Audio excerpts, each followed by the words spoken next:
scripture reading will be from James 4:17. Therefore, to him who knows to do good and does not do it, to him it is sin.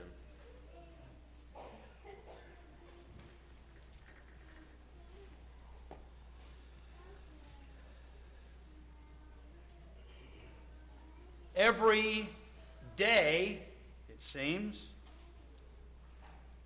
we are confronted and are bombarded with some troubling new development in our country.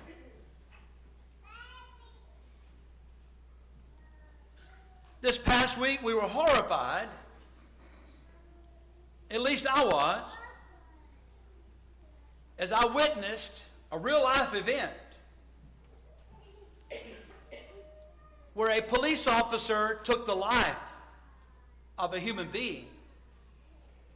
This is what happens in police work sometimes. It's troubling to me because I saw not just one instance, but two instances of this past week, as you did. There are many things about this that trouble me. First, there is the assumption that is almost automatically made. The reason this happened is because this police officer was racially motivated. I highly resent that assumption. I do not know that. You do not know that. I do know that certain people in this country want us to believe that. It may, in fact, be the case. But it is certainly something that a judge and jury with lawyers would need to decipher before we rush to judgment. As a consequence, we see hatred stirred. Race relations are worse now than I think at any time in my life. That is a troubling development. We hear about Black Lives Matter, and we hear some smart aleck say white lives matter too, and then someone respond, blue lives matter. I don't care what color you are or something in between, we all bleed red. We're all human beings, made in the image and likeness of God, and we need to respect each other and love one another, period. Stop rushing to judgment, stirring up, flaming hatred among ourselves. Another thing that troubled me was that our news outlets were showing us a human being being killed, whether justifiably or not. I don't want to see that. It troubled me that our culture is coarsened to the point where we're expecting to see stuff like that. I don't need to see it. Don't want to see it. Have no desire to see it. We're talking about a human being, whether guilty or innocent or something in between. I don't want to see that.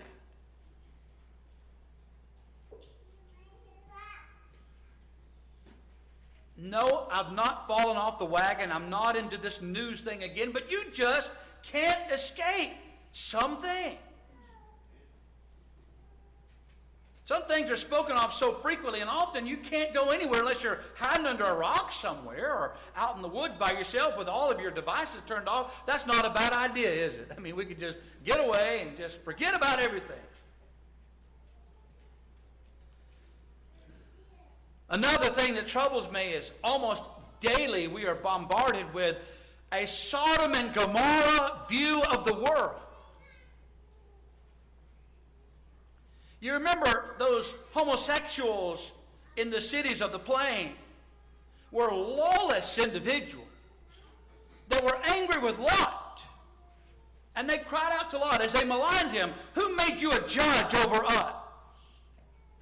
What was Lot doing? Providing shelter for strangers that were traveling his way? And trying to protect them from these people that were wanting to do horrible, unspeakable things to them that made him a judge over them? We're talking about lawless people who were banging at our doors every day. and speaking to people like ourselves, who simply say, I believe God made a man, and he made a woman, and he made the institution of marriage, and he designed it with a male and a female counterpart. And if we simply acknowledge that, somehow, today, we're considered mean-spirited, homophobic, hateful, or whatever. I'm not buying it.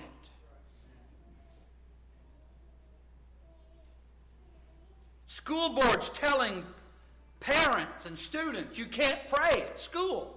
You can't talk about God at school. The ACLU suing an Arizona sheriff because he wants to protect the borders of his state and uphold state laws. That's madness. I believe in immigration. We all do. We're all here today because of immigration. But there is such a thing as legal immigration and illegal immigration. It's madness to say we ought to just open our borders to anybody that wants to come here, especially in light of what's happening with jihad in the world. We need to get our heads examined if we think we ought to just open our borders and lose our national identity. But to simply say that or to acknowledge that means you're xenophobic, you're hateful. I'm not buying that either. It's crazy. Our government has gone wild, spending millions of dollars trying to determine how fast a crab can run on a treadmill.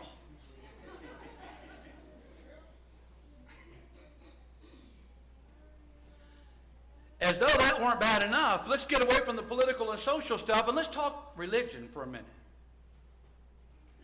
It's deeply disturbing that there's so much splintering and dividing among believers today that most millennials, that's young people, most millennials say, I don't want anything to do with church or organized religion. And you know, it's not right, but you can hardly blame them when they look at those of us who are supposed to be leaders in the church and say, you can't agree on the most basic, fundamental tenets of your faith.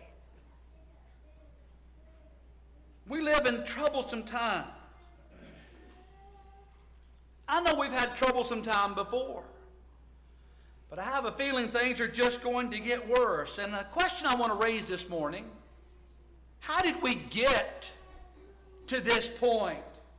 How did we reach this critical mass?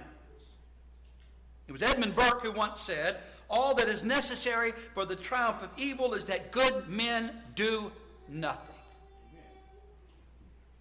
In this endless battle, and it's been going on since the very dawn of creation, in this conflict between good and evil, seldom do numbers and resources determine the outcome of the battle. Let me explain what I mean by that. For people like ourselves, particularly the way the media portrays it, which is oftentimes just pure propaganda, it's a lie. But they give the impression that we are clearly in the minority for thinking the way that we do and living our lives the way that we do. Maybe they're right in some ways.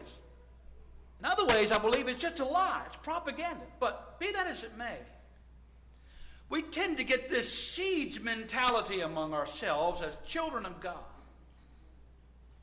Our way of life is under attack. And you look at the forces aligned against us, there's no way possible we can overcome all that is arrayed against us. There's no way we can match, man for man, dollar for dollar. You remember when the boy David came into the camp of Israel and he heard Goliath cursing God and the army of God? David said, I'll go fight this man. I'll go fight this champion. Well, David, you have no experience in military strategy. You're just a shepherd boy. His older brother scolded him. Go back to those sheep.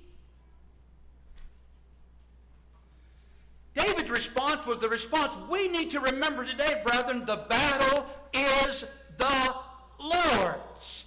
It's not a question of how many are there of us. How smart are we? How well financed are we? How well positioned are we? The question is, are we faithful to God or not? Do we have heaven's blessing or not? In Judges chapter 7, God told Gideon to lead Israel into battle against the Midianites. A huge array against Israel. I mean, an army without number was arrayed against them. So Gideon assembled his army, and God said, the people you have are just too many. Those that are fearful, let them go home. And most people went home. There's just relatively a small number left. Well, you go and do this test at the riverside, and then we'll decide who's qualified. 300 were left. And after the 300 were left, the Lord said to Gideon, the people who are with you are too many for me to give the Midianites into their hands, lest Israel claim glory for itself against me, saying, my own hand has saved me. God never waits for his people to have all the money that the enemy has, all the resources the enemy has, all the numbers the enemy has. God says, the battle is mine, and I will take care of you. More often, evil simply wins because good men are not willing to stand up and fight for what they know is right. When good men do nothing, they get nothing good done. It sounds obvious, doesn't it? But let's talk about that for a moment. To be good, one must do good. In Luke 6:35, Jesus said, but love your enemies. Do good and lend, hoping for nothing in return. And your reward will be great, and you will be sons of the Most High, for he is kind to the unthankful and evil. Love your enemies, yes. And what else? Do good. In Ephesians 2, verse 10, Paul said, we are his workmanship, created in Christ Jesus for good works, which God prepared beforehand that we should walk in them. He said to Titus that Jesus gave himself for us, that he might redeem us from every lawless deed and purify for himself his own special people, zealous for good works. Consider the one talent man, I should say, in Matthew 25. Interesting case in point. Matthew 25:24, the Lord came to him. He had received, that is the one that received the one talent. And he said, Lord, I knew you to be a hard man, reaping where you have not sown, gathering where you've not scattered seed. And I was afraid and went and hid your talent in the ground. Look, there you have what is yours. But the Lord answered and said to him, you wicked and lazy servant, you knew that I reap where I have not sown and gather where I have not scattered seed. So you ought to have deposited my money with the bankers, and at my coming I would have received back my own with interest. Therefore, take the talent from him and give it to him who has 10 talents. For to everyone who has, more will be given. He will have abundance. But from him who does not have, even what he has will be taken away. And cast the unprofitable servant into the outer darkness. There will be weeping and gnashing of teeth. Now, why such harsh punishment? What evil had this one talent man done? What evil had he committed? Did he steal that talent? No. He simply failed to do anything with it. Too many Christians and churches are standing idly by. We act as though we're just spectators sitting on the sidelines instead of actively participating in the good work God has assigned us. If good wins, well, we all stand up and join in the celebration as though we did something to produce the victory. If evil wins, we sit around and complain, long and loud, I might add. Though it's our own apathy, oftentimes, that produces these horrible outcomes.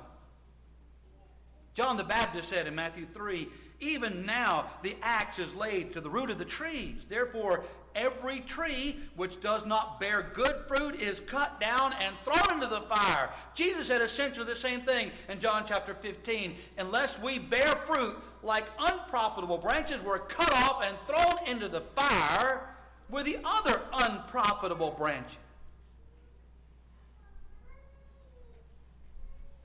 When good men do nothing, evil wins. Sin and sinful men must be opposed. God commands us not just to avoid evil, but to actively oppose it. Ephesians 5, verse 11, have no fellowship with the unfruitful works of darkness, but rather reprove or expose them. Those who do nothing about this kind of sin are actually helping sin to prevail.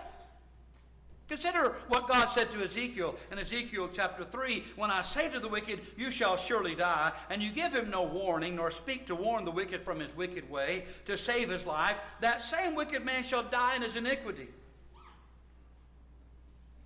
But his blood I will require at your hand. You're guilty if you do not stand up and speak the truth. In the parable of the Good Samaritan, there were wicked men that attacked an innocent traveler. They robbed him, beat him, left him half dead, bleeding on the side of the road. Those are bad men. Here comes a priest and a Levite, and they pass by on the other side. You know what? They were evil too. Why? Because they did nothing to help this man who was in need. In the fight against evil, there is no middle ground. There's no gray, neutral area. He that is not with me is against me. He who does not gather with me scatters abroad. So says Jesus, Matthew 12 and verse 30. So let me say this. When good men do nothing, they are no longer good men. That's something we don't want to deal with. We don't want to think about it that way. Too many have the mistaken idea that merely the absence of wrongdoing on my part makes me a good person. But there's something I must do. He who would love life and see good days, let him refrain his tongue from evil and his lips from speaking deceit. Let him turn away from evil and do good. Sounds like Isaiah chapter 1, doesn't it? We're to wash ourselves, make ourselves clean. We're to turn away from the evil and embrace the good. You remember Reuben, the oldest brother of the 12? He knew about, was privy to the plots against Joseph. He did plead with his brothers not to harm the young man. But while he was busy here and there doing this and that, his brothers sold Joseph into slavery. Later, Reuben joined in with his brothers in perpetuating a lie. The thing about Reuben is that this deed of his, or this inactivity on his part, to proactively seek out his brother, to rescue his brother, whatever you want to say, it ate at him. It killed his conscience. In Genesis chapter 42, beginning at verse 21, we are truly guilty concerning our brother, for we saw the anguish of his soul when he pleaded with us, and we would not hear. Therefore this distress has come upon us. And Reuben answered them, saying, did I not speak to you, saying, do not sin against the boy? And you would not listen. Therefore, behold, his blood is now required of us. I think Christians today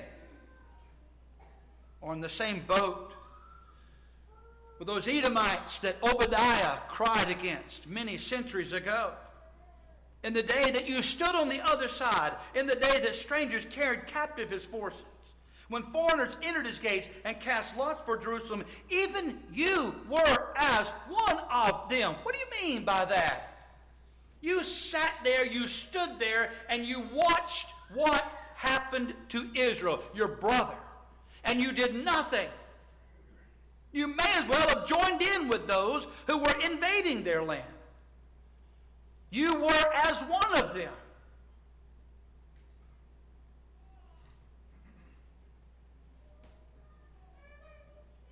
Oftentimes today,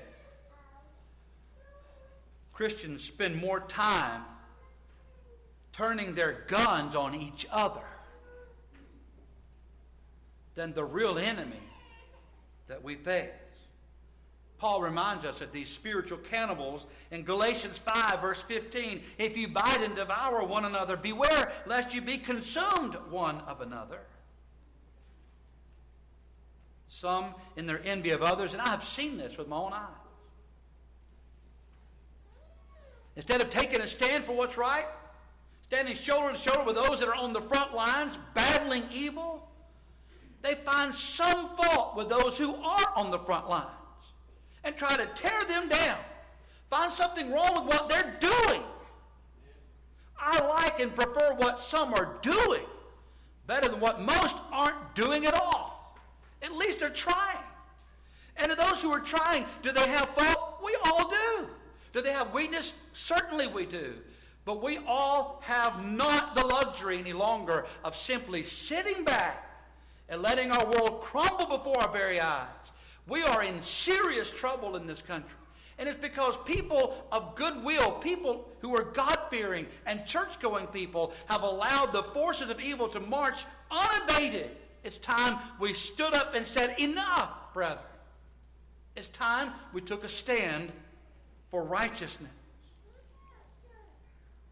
While the actions of Christians who turn their guns on others is shameful, what about those of us who stand by and do nothing? Therefore, to him that knows to do good and does it not, to him it is sin. Stand up, brethren, and be counted. Some perhaps today in this audience have not yet taken a stand for Christ at all. Perhaps you've been thinking about it. You know that's where you need to be. You need to obey the gospel. Let me urge you to do that today. Take a stand for what's right by changing your life, giving your life to the Lord, believing Jesus is the Son of God, repenting of your sin, confessing faith in him, being buried in the grave of baptism, to rise to walk in newness of life, a life filled with good works.